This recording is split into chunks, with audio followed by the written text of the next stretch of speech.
Rhoades joins us. A week ago, Mack was on with us a day after being down in Austin, and he joins us on Sikkim 365 Radio.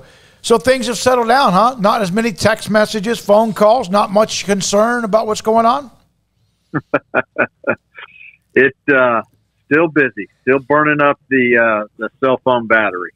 All right, you couldn't say much about the powwow between the two conferences, the Pac-12 and also the Big 12, because I'm sure you had not yet been notified or had gotten clearance of what was going on. What do you think? Was that just kind of theater, or do you feel like there's something really came out of that? Oh, I think there was, substantive, conversation between both commissioners, and obviously, Commissioner Bowlesby doing what he can as he thinks about the future of the Big 12, and you've got Commissioner Kliakoff, which I don't remember the exact date, but I'm not sure. He's been in that chair for more than 45 days, and his membership, his constituents, his schools, institutions, thinking about, possibilities as well. And, so I think, it's certainly probably in his best interest, not speaking for him, but to explore different ideas, as he gets settled into the chair. So, I think that, without sharing, because I can't detail, I think that, there was probably good conversation. Mack, I saw that you mentioned in the Max Olson article about the three Texas schools remaining together, and that has always not been a sentiment in the Big 12 of all the Texas schools, stepping in one direction. How unified are the three of you right now compared to any time in the past? Well, I haven't read, Max's article, and so I hope he started with the eight of us being really committed to one another, and so I do hope he mentioned that. And the two other Texas schools, I would tell you that there's great relationship between the three of us. I think the presidents, chancellors certainly have great respect for one another, and communicate often, and I think that certainly describes the three athletic directors. Great respect for one another, and so there's a allegiance to one another. Looking out for the Texas schools. I would say there's a sisterhood or brotherhood there. However you'd want to describe that. He mentioned that Tech, TCU, and Baylor, and he did mention that the eight were all, at least right now, on the table or on the same page or whatever, and the loyalty was there. But he mentioned the three of you are having almost daily conversations. Is it the three Texas schools having daily conversations, or is it pretty much everybody? Yeah, I think it's everybody. Yeah, I don't want to give the impression that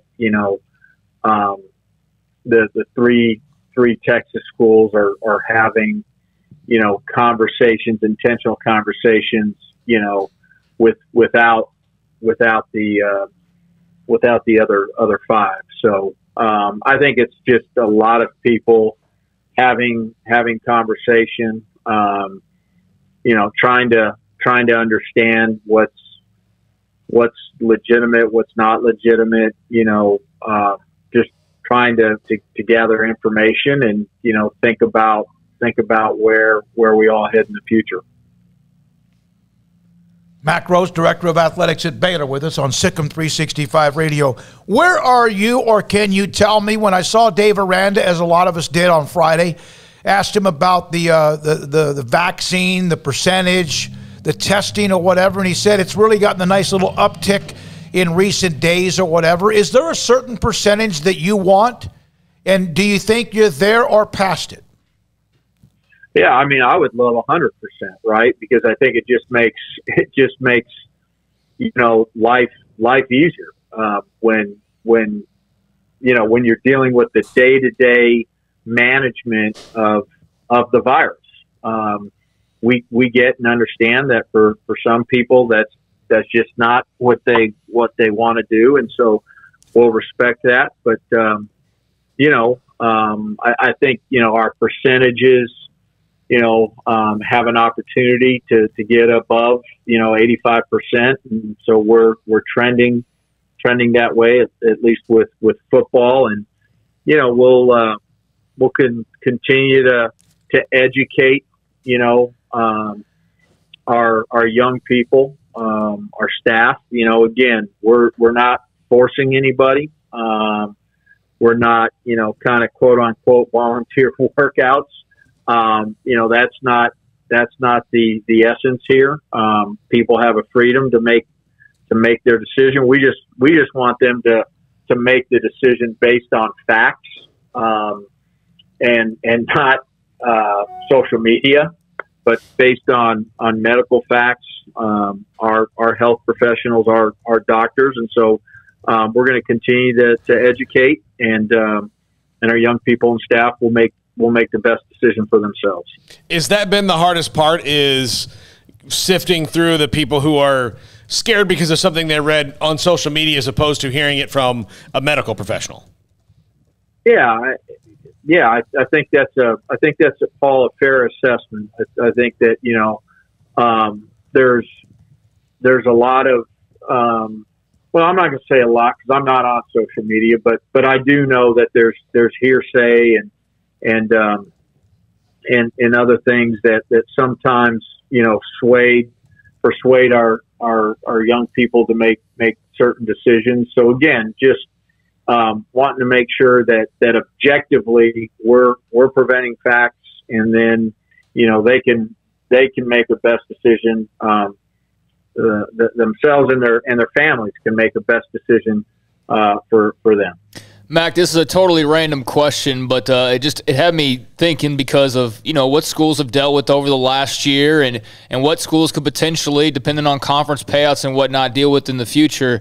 I know Baylor is unique, Baptist institution, but how much thought, if any, have you guys given to the possibility, or is there even a possibility that one day down the line in the future you could potentially see alcohol sales in McLean Stadium? Well, couple things. Craig, I appreciate you because you're always good for a random question. Thank you. And that one is random, but I would just say, you never say never, but that's about as close as you can come to saying never. So I will just say highly likely. You said that's as close as you could ever come to saying never, and then we lost the last couple words. I would just probably phrase it as highly unlikely. Okay. So I would think, knowing you, that you are trying to push, whether it's Bob Bowlesby and the rest of the conference, and not that you're trying to bully, but you're trying to push thinking outside the box, because you have to look at options. How much has you as a group looked at the options of streaming? And is there a chance that, despite whatever ESPN might think, or Fox might think, or CBS might think, or whoever might think, do you guys have an opportunity for additional revenue through things like Hulu, Netflix, Amazon, whoever else? Is that legitimate? Yeah, it's a great question. I think those are all things that are going to be in play in our future.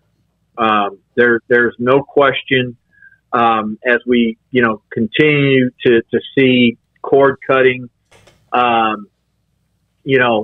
Make no mistake, linear television is still extremely important. But the numbers of people on linear continues to decline.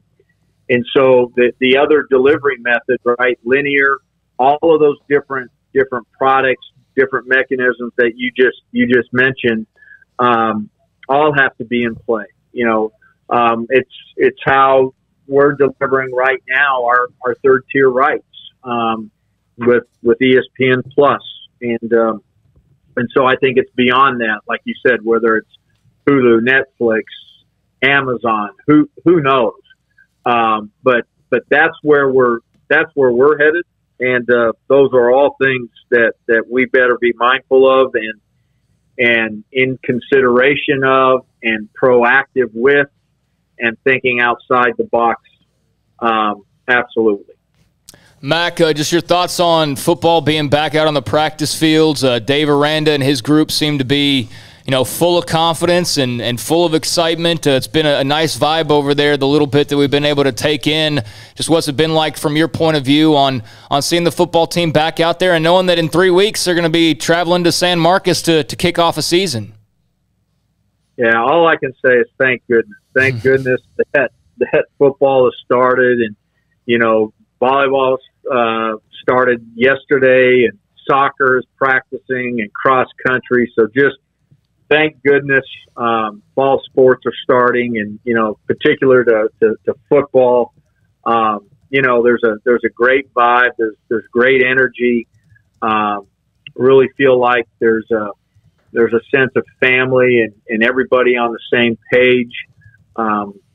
I feel like our student athletes have certainly bought into the culture that Coach Aranda is driving and staff together. So it's been a lot of fun, and quite frankly, it's been a great distraction to all of this other stuff that we've spent time talking about. And it's why we do what we do is to see our student athletes, our young people grow on and off the fields and compete at a high level. And so I'm excited about it. I've been to every practice, and it's been a lot of fun to watch. Okay, well then I have to ask you this. I asked Dave Aranda Friday if he seems to be more vocal. And did you see the video put out yesterday? Yeah, and he kind of said no. In fact, he thinks that maybe even less.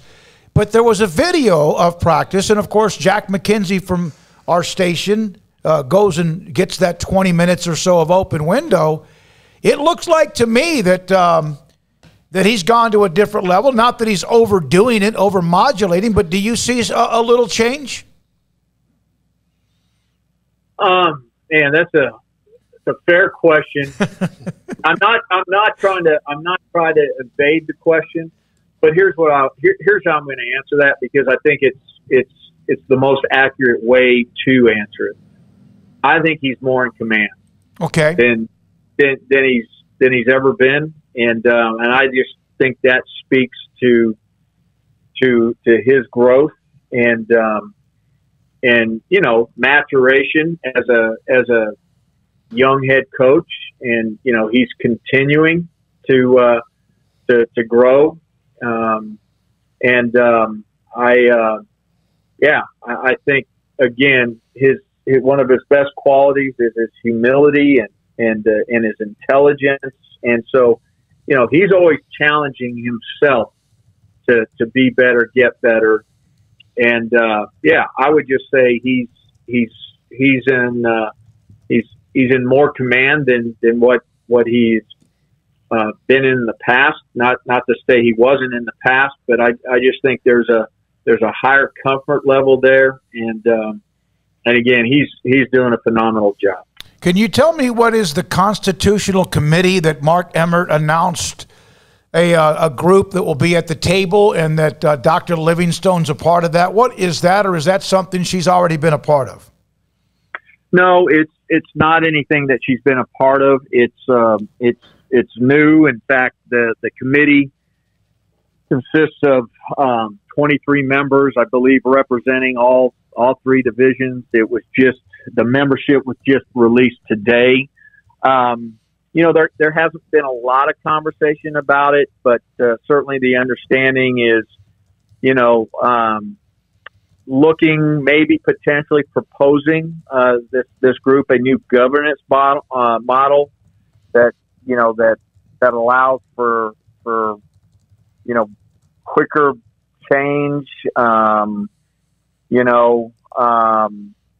maybe succinctly meeting the needs of each, those specific needs of each division better.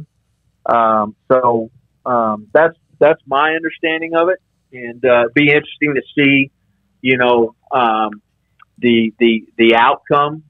Glad that Dr. Livingstone is on it. I think that speaks well, not just for Baylor, but for somebody that's knowledgeable and I think has a great perspective on college athletics. Shane Lyons, the athletic director from West Virginia, is on there. So the Big 12 is well represented. So it'll be interesting to see what transpires with the committee. Thank you, Mack. Appreciate your time. All right. Thank you, guys.